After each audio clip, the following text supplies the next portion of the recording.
Salam kecerdasan.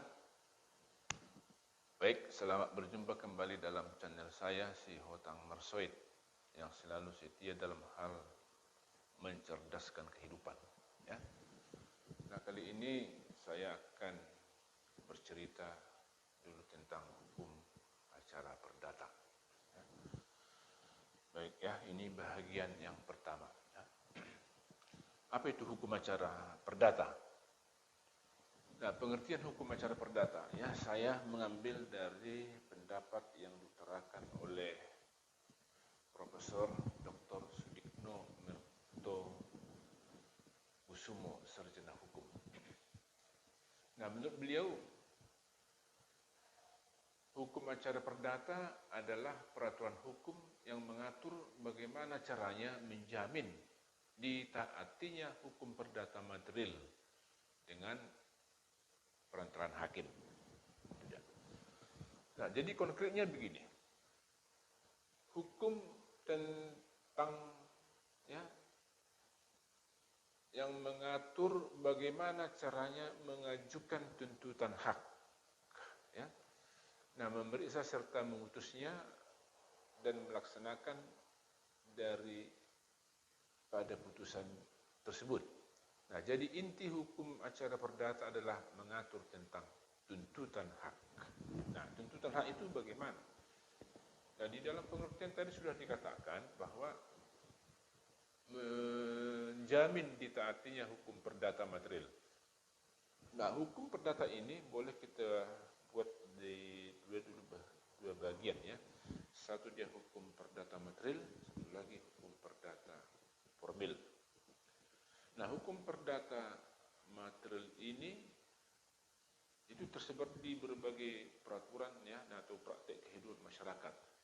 Contohnya itu sewa menyewa, pinjam meminjam, kontrak,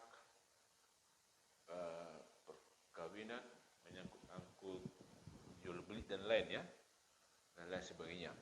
Nah, itu tentu ada perjanjian atau ada kontrak. Nah, apabila salah satu pihak melalaikan kewajibannya, ya, maka itu berarti ada pelanggaran hak, ya, pelanggaran hak.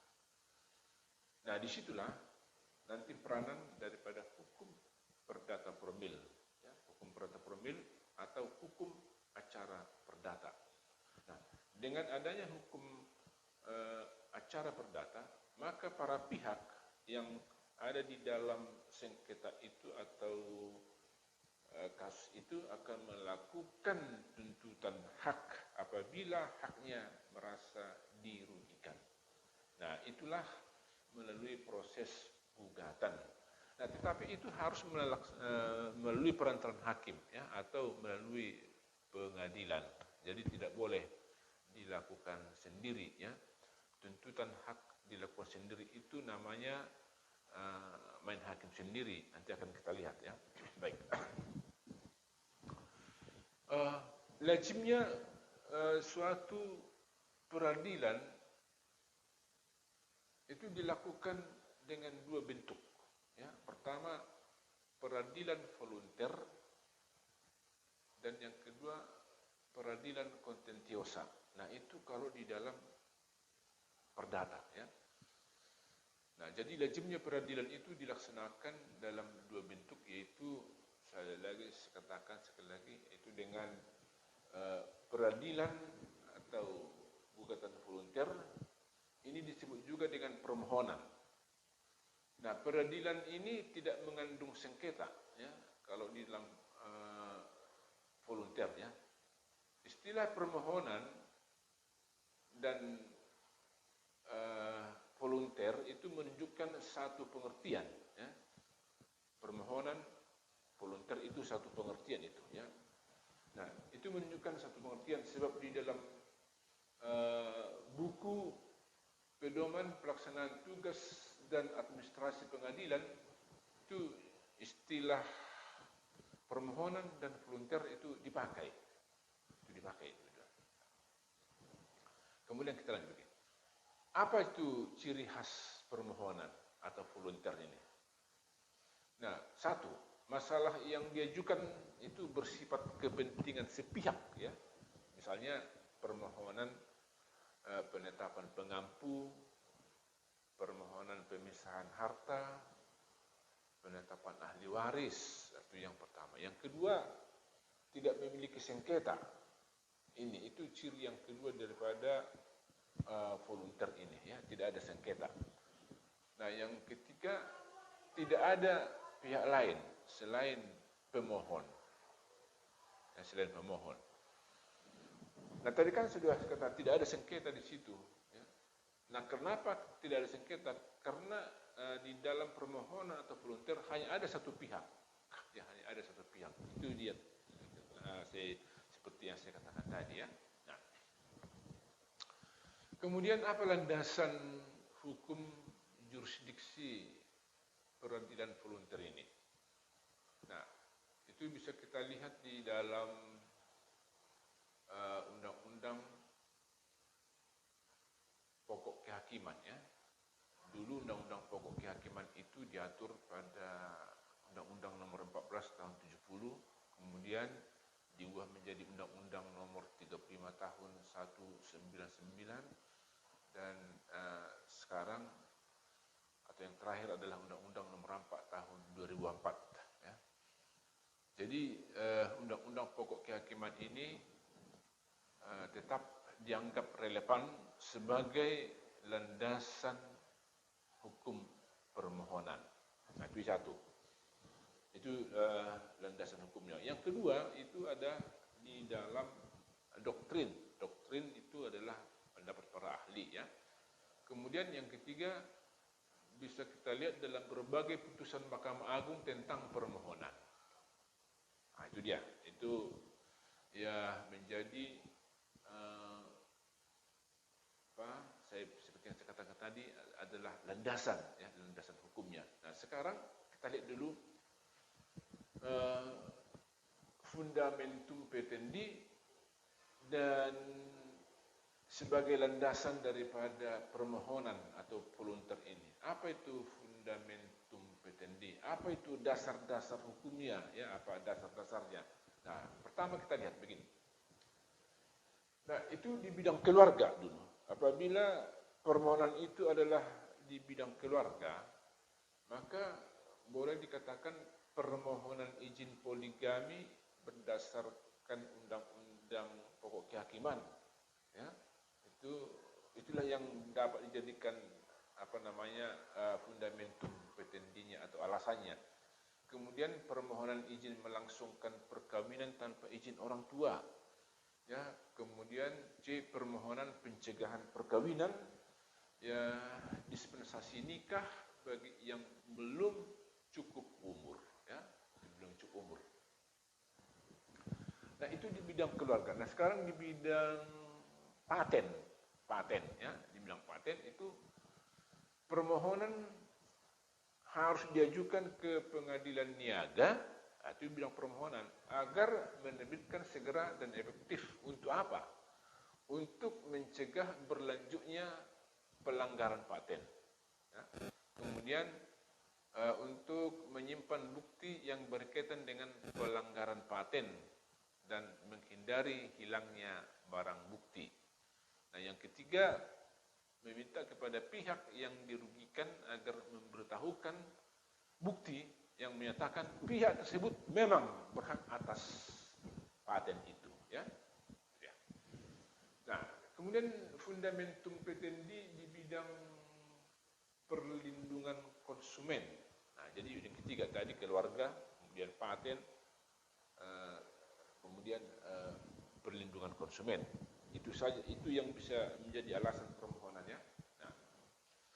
Nah, ini permohonan perlindungan di bidang konsumen ini, permohonan penetapan eksekusi kepada pengadilan negeri atas putusan dari Majelis Penyelesaian Sengketa Konsumen.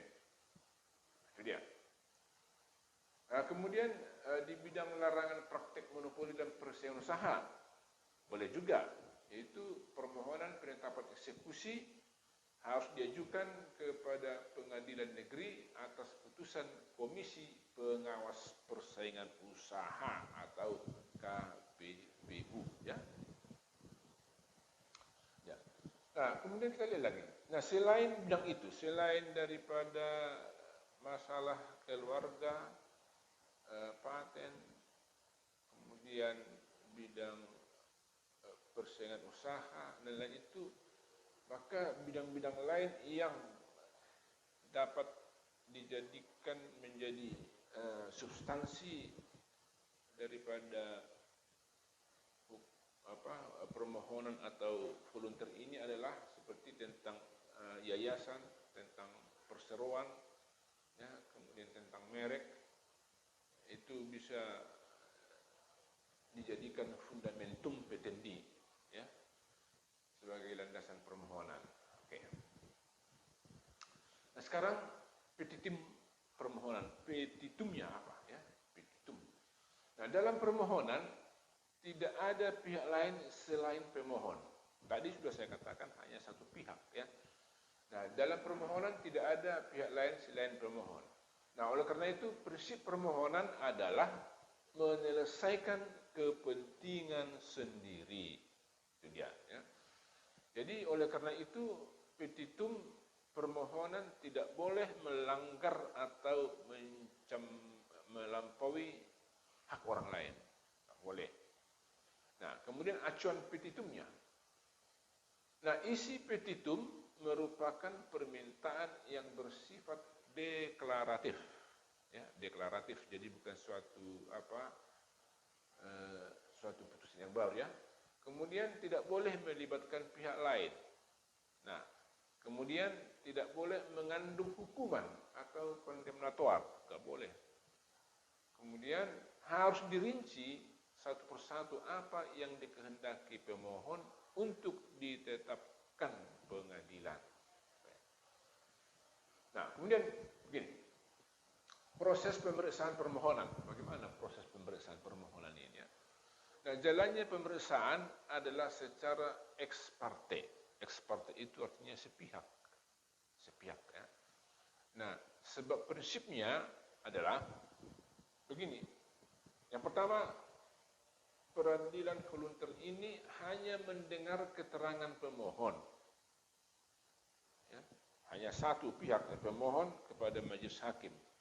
Oke. Kemudian memeriksa bukti yang diajukan pemohon. Hakim yang memeriksa. Kemudian tidak ada replik duplik, ya, tidak ada di situ balas membalas tanya jawab, nggak ada. Ya, tidak ada replik, tidak ada duplik, dan tidak ada kesimpulan. Nah, kemudian yang diperiksa hanya keterangan dan bukti pemohon. Ya. Nah, kemudian tidak dipermasalahkan penegakan asas-asas persidangan. Nah, ya. Nah, putusan permohonan. Bagaimana bentuk putusan permohonan? Nah, putusan permohonan itu berisi pertimbangan dan diktum permohonan dituangkan dalam berbentuk penetapan. Itu dia. Nah, diktumnya berisi penegasan, pernyataan atau deklarasi hukum tentang hal yang diminta. Apa tadi yang dimohonkan? Maka diktumnya harus berisi penegasan tentang itu, ya. Nah, kemudian upaya hukum terhadap penetapan. Nah, penetapan atas permohonan itu merupakan putusan tingkat pertama dan terakhir. Karena itu putusan ini tidak dapat diajukan banding, ya. Tetapi boleh dilakukan kasasi, ya. Boleh dilakukan kasasi. Nah, tuntutan hak ini sebenarnya yang dalam hukum acara perdata ini adalah tindakan yang bertujuan untuk memperoleh perlindungan hukum dengan maksud untuk mencegah eigenrechting. Itu tadi saya katakan, untuk mencegah eigenrechting, ya, atau main hakim sendiri, ya, main hakim sendiri. Itu tidak dibolehkan. Nah, itu tentang peradilan volunter atau permohonan. Ya. Jadi permohonan itu adalah adanya satu pihak, boleh itu satu orang, boleh itu beberapa orang, mereka itu mengajukan permohonan kepada majelis hakim. Nah, apa yang dimohonkan? Kalau dalam bidang keluarga tadi, itu sudah saya katakan, kalau dalam keluarga, apa, ya kita lihat dulu persoalan yang di dalam keluarga. Misalnya, tentang penetapan ahli waris. Ya, penetapan ahli waris. Jadi, misalnya, atau katakanlah ada satu keluarga ketika orang tua sudah meninggal, maka tinggal anak-anak, maka anak-anak ini mengadakan permohonan agar apa yang mereka putuskan, apa yang mereka sepakati, ya, supaya ditetapkan oleh hakim. Ya, untuk keluar penetapan hakim, maka diajukanlah permohonan. Itulah volunter tadi atau peradilan volunter itu. Nah, itu bentuknya. Kemudian kita lihat dapat juga untuk melakukan permohonan izin poligami. Ya. Nah, andai kata suami ingin mempunyai istri yang kedua, maka istri yang pertama sebenarnya sudah setuju, ya, sudah setuju. Nah, persetujuan itu dia menjadi dasar permohonan kepada hakim, lalu dimohonkanlah kepada hakim agar hakim memberikan persetujuan kepada pemohon untuk diberi poligami, ya. Nah, kemudian juga dibolehkannya perkawinan tanpa izin orang tua. Nah, itu dia, ya. Kemudian boleh juga diajukan permohonan untuk mencegah perkawinan. Ya, katakanlah orang tua mengajukan permohonan kepada hakim agar dibuat putusan mencegah perkawinan antara anaknya mungkin, ya, mencegah perkawinan. Nah, kenapa? Bisa saja itu alasan di bawah umur, bisa saja itu karena alasan adanya hubungan kekeluargaan, ya. Nah, itu di bidang permohonan-permohonan itu, di bidang keluarga, ya. Yang kemudian di bidang paten tadi sudah saya katakan itu mencegah berlanjutnya pelanggaran paten. Nah, katakanlah dulu ada satu perusahaan, ya, yang sudah mematenkan produknya, tetapi ada perusahaan lain yang mencoba meniru daripada produk yang sudah didaftarkan itu, ya, yang pertama tadi. Nah, kemudian pihak pemegang paten itu mengajukan permohonan kepada pengadilan agar perusahaan lain atau perusahaan yang sudah pernah meniru atau mengambil hak paten orang lain itu atau bentuk apa yang sudah dilakukan oleh perusahaan ini supaya diputus, jangan lagi berlanjut, ya, jangan lagi berlanjut pelanggaran hak paten, ya. Nah, jadi itu permohonan, bukan gugatan kasus, ya, bukan gugatan kasus. Makanya dikatakan tadi permohonan ini atau volunter ini adalah tidak ada sengketa dan hanya ada satu pihak di situ. Dan hanya ada satu pihak, ya. Baik. Nah, sekarang kita lanjut dulu tentang eigenrechting atau main hakim sendiri, ya. Apa itu eigenrechting dan atau main hakim sendiri ini. Nah, tuntutan hak melalui pengadilan, ya, maka akan terbitlah putusan hakim, ya, putusan hakim apakah menolak atau apakah menerima tuntutan hak itu.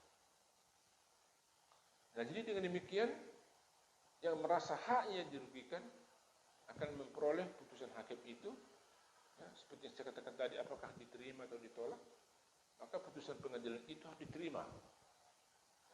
Jadi di situ tidak ada drifting. Tidak boleh pemohon salah satu pihak itu melaksanakan mengeksekusi sendiri, nggak boleh, ya. Kalau melaksanakan atau mengeksekusi sendiri itu namanya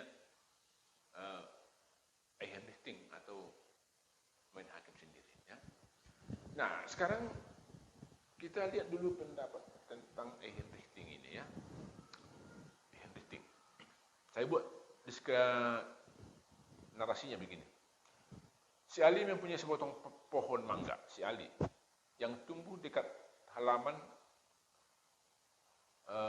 rumah si Badu. Nah, jadi bertetangga dia, ya, bertetangga. Ini rumah si Ali, ini rumah si Badu.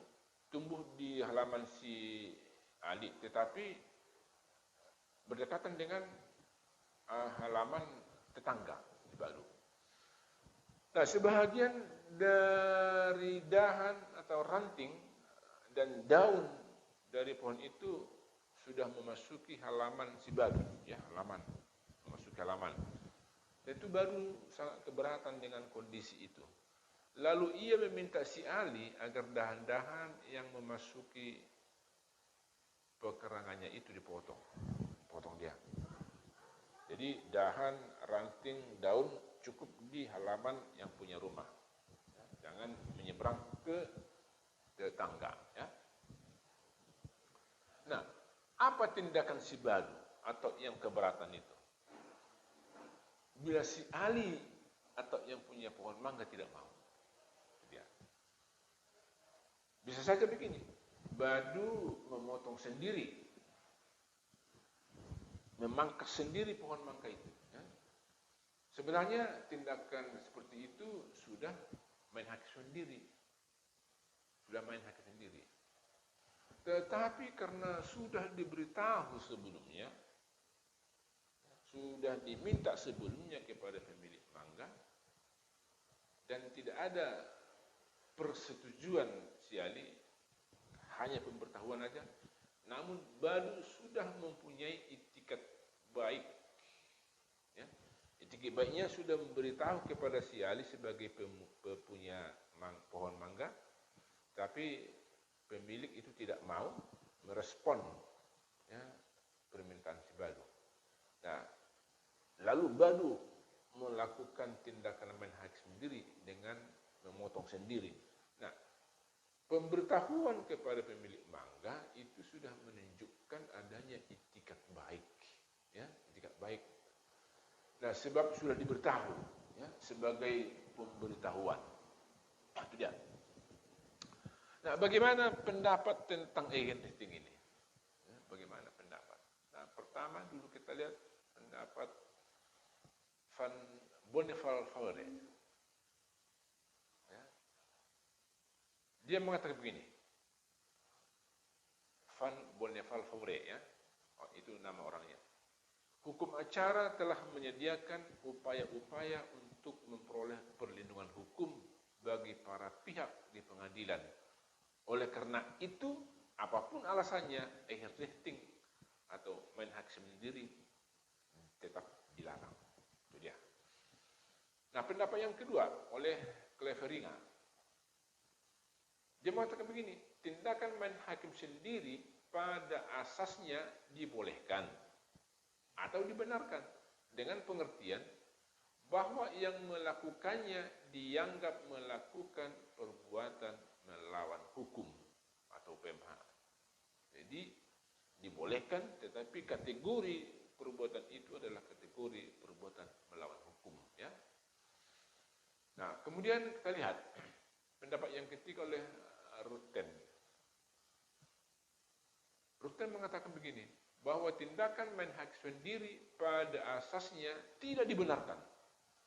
Tetapi apabila peraturan yang ada tidak cukup memberi perlindungan, maka tindakan menghakim sendiri itu secara tidak tertulis dibenarkan.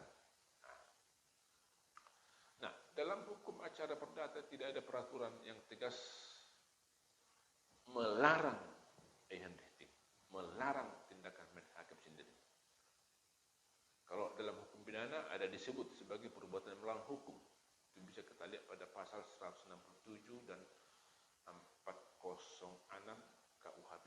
Ya.